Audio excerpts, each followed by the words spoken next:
So, alam nyo guys, lalo kayong pagpapalain kasi nakikita natin dito na yung mga sacrifices nyo talagang ibibless kayo ni universe mga kapiksi. Blessings ang katapat ng mga sakripisyo nyo para sa pamilya nyo guys, no? So, ito yung mga positive energies natin para sa inyo mga kapiksi kasi parang unti-unting lang natutupad yung mga pangarap nyo, yung mga sakripisyo nyo guys. Nakikita nyo na unti-unti nang nagkakaroon ng bunga, unti-unti nang binibless yung buhay nyo, mga kapiksi, unti-unti na kayong nakakahinga, unti-unti na kayong nakakaliwag.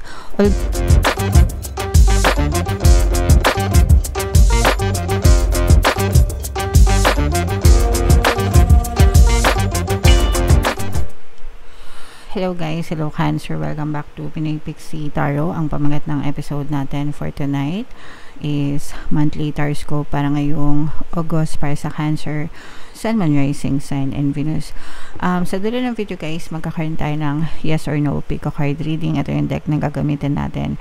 Pwede kayo magtanong ng isang tanong, answerable by yes or no, tapos titingnan natin yung sagot ng tarot sa inyo. So sa dulo ng video yan guys, kaya make sure na tapusin nyo yung video hanggang sa dulo mga kapiksi. So unahin natin tong deck na to guys. Tingnan natin yung mga mensahe sa inyo mga kapiksi. We have to remain positive guys, no? So panatilihin ang pagiging positibo. Ito guys, given to, no? Non-negotiable. Kung gusto niyo magbago yung buhay nyo, kailangan ganito palagi yung ginagawa nyo. Hindi pwede kayong manega. Stop overthinking mga kapiksi kasi hindi magbabago yung buhay mo kung puro nega ka. Kung puro nega ka, kung negative na yung nangyayari sa buhay mo ngayon, tapos puro nega ka pa mag-isip, hindi talaga magbabago yung buhay nyo. So wag nyo nang asahan. Kahit na ilang tarot reading pa yung panoorin nyo, sabihin blessings, abundance, pero kung ang pattern of thoughts mo is puro negative, hindi nyo talaga mararanasan yung mga blessings mga kapiksi. This is why it's important that you remain positive, or you have to start being positive mga kapiksi, no? Forget mo na ang problema. Yeah. Parang lyrics lang, 'di ba? Kalimutan niyo na guys yung mga problema niyo, kalimutan niyo na yung paghihirap niyo, yung mga hinaing niyo sa mundo. They are all irrelevant. Kung gusto niyo magbago yung buhay niyo, baguhin niyo yung pattern of thoughts niyo, maging positibo. Yung pagiging positive niyo guys, yun yung mapupush out sa inyong physical reality. So make sure na ginagawa niyo 'to mga kapiksi. Okay? Again guys, kung gusto niyo magbago yung buhay niyo pero negative kayo, hindi magbabago yung buhay nyo kahit anong gawin nyo. Okay? So, inuunahan ko na kayo. Okay. And yung next na message for you, Cancer. Take action. Yan. Kailangan kumilos, no? Kailangan kumilos para sa pagiging positibo, mga kapiksi. So, yung take action, guys, effort yan. Nasa Diyos ang awa, nasa tao ang gawa.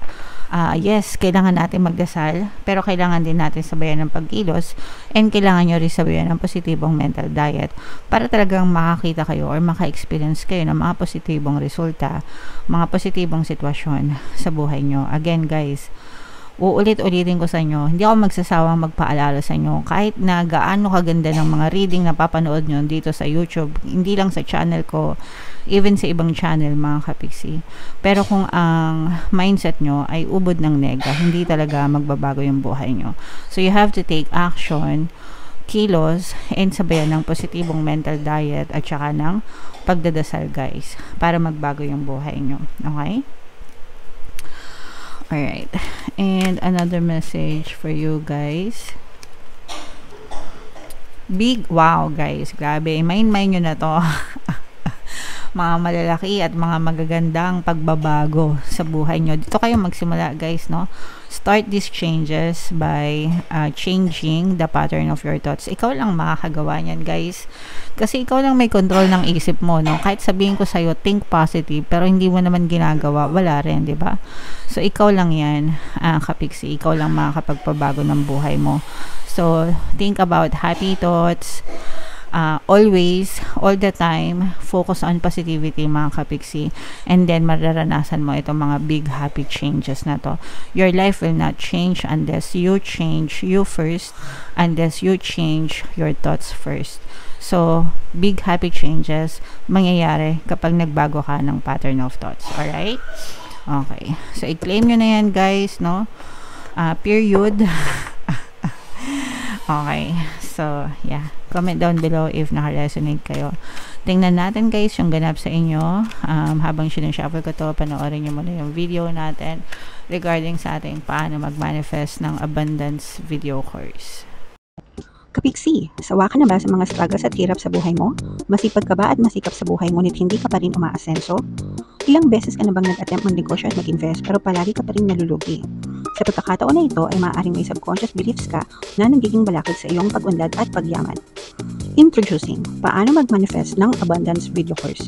Dito ay matututunan mong ma-overcome ang mga balakid mo para tuluyan ka ng umunlad, umasenso, sumagana, maging matagumpay, successful at maswerte sa iyong kabuhayan, pera, trabaho, negosyo sa lapi at kaperahan ng bonggang-bongga.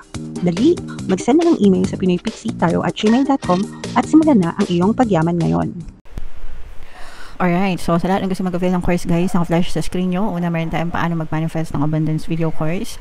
Meron din tayong paano mawala ang third party at magkaroon ng harmonious na relationship. And meron din tayong paano pabalikin si ex-revised breakup. Sa mga interesado guys, mag-send lang kayo ng email sa pinoypixie@gmail.com. So, Cancer guys, kayo ay represent ng King of Cups sa ating spread. Latag natin yung spread nyo mga kapiksi. And by the way, no, sa mga naghahanap guys, sa mga pampaswerte na lucky charms, lucky bracelet, may mga items kayo na makikita sa description box tsaka sa comment section. Check out nyo na kung gusto nyo mga kapiksi. So, ito yung napaka-positive guys. Although may mga negative din mga kapiksi, pero yes, wow, grabe. Napawaw na ako guys. Alam nyo na ibig sabihin pag napawaw ako, okay? So, meron ditong presence ng fire sign, Aries, Leo, Sagittarius. For some of you, maaari may fire element kayo sa inyong natal chart, or you may be dealing with a fire sign mga kapiksi. Unahin natin itong mga negative guys, kasi for some of you, maaaring may mga ano kayo, maraming responsibilities, no? Maraming obligasyon na medyo feeling nyo mabigat sa buhay, mabigat yung mga dalahin nyo, and sometimes napapabuntong hininga na lang kayo, no? Especially if this is true, guys, kapag kayo ay mga breadwinners, no? Parang feeling nyo, yung iba sa inyo, parang feeling nyo, ang dami nyong, parang sa'yo nakasalalay lahat, sa'yo nakasandal lahat, ganyan yung mga pamilya mo. Pero nakikita ko naman dito, kahit na frustrate kayo dito, is masaya kayo kasi masaya kayo na natutulungan nyo yung pamilya nyo mga kapiksi, kasi itong mga pagsisikap nyo para sa kanila din.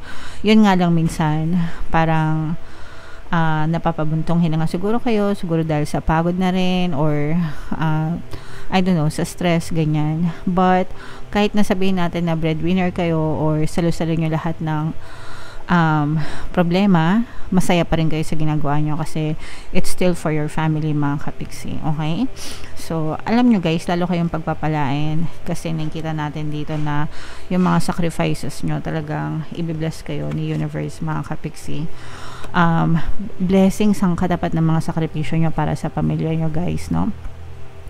So, ito yung mga positive energies natin para sa inyo mga kapiksi, kasi parang unti-unti nang natutupad yung mga pangarap nyo, yung mga sakripisyo nyo guys. Nakikita nyo na unti-unti nang nagkakaroon ng bunga, unti-unti nang binibless yung buhay nyo mga kapiksi, unti-unti na kayong nakakahinga, unti-unti na kayong nakakaluwag. Although kahit nasabihin natin na yes, kayo pa rin yung breadwinner, pero super blessed pa rin kayo mga kapiksi, no? So, ganun talaga guys yung mga matulungin, lalo na sa pamilya, lalo na sa magulang guys. Pag matulungin kayo sa magulang, talagang i-bless kayo ng universe mga kapiksi. So, yeah, for some of you, unti-unti nagkakaroon na ng progress, ng movement, especially pagdating sa mga dreams mo, sa mga pangarap mo sa buhay, and you will be so blessed guys, okay? Nakikita natin na yung iba dito, parang malayo pa yung mararating nyo mga kapiksi sa inyong kabuhayan, lalo na kung meron kayong katulong. For now, pwedeng breadwinner kayo, pero dadating din yung time na may mga katulong din kayo sa buhay mga kapiksi, and mas lalong malayo pa yung mararating nyo kapag dumating yung time na yan guys. So, sabi ko nga sa inyo guys, mga big happy changes yung nag-aantay sa inyo. So, yeah, itong mga big happy changes na yan, ito yung mga blessings nyo mga kapiksi, itong mga dreams nyo guys. So, i-embrace nyo na yan, i-mind nyo na lahat guys sa comment section, okay? Okay, so what else tingnan pa natin. Angel number 666, guys. I-check nyo yung ibig sabihin yan. Meron kayong pupuntahan, mga kapiksi. Yung iba sa inyo magta-travel, so nag-iipon lang ng pera.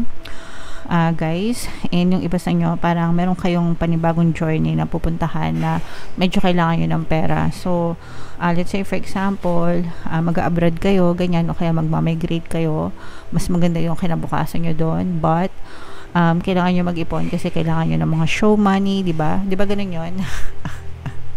Kausapin nyo ako, guys. Tama ba? Hindi ko alam, guys, kasi hindi man ako nagmamigrate, hindi man ako nag-abroad.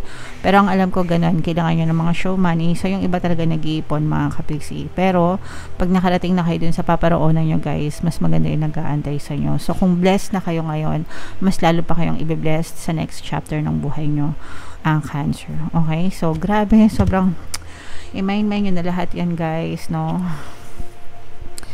Hindi ko na alam ko ano sasabihin ko. Basta i-mind-mind nyo na lahat yan.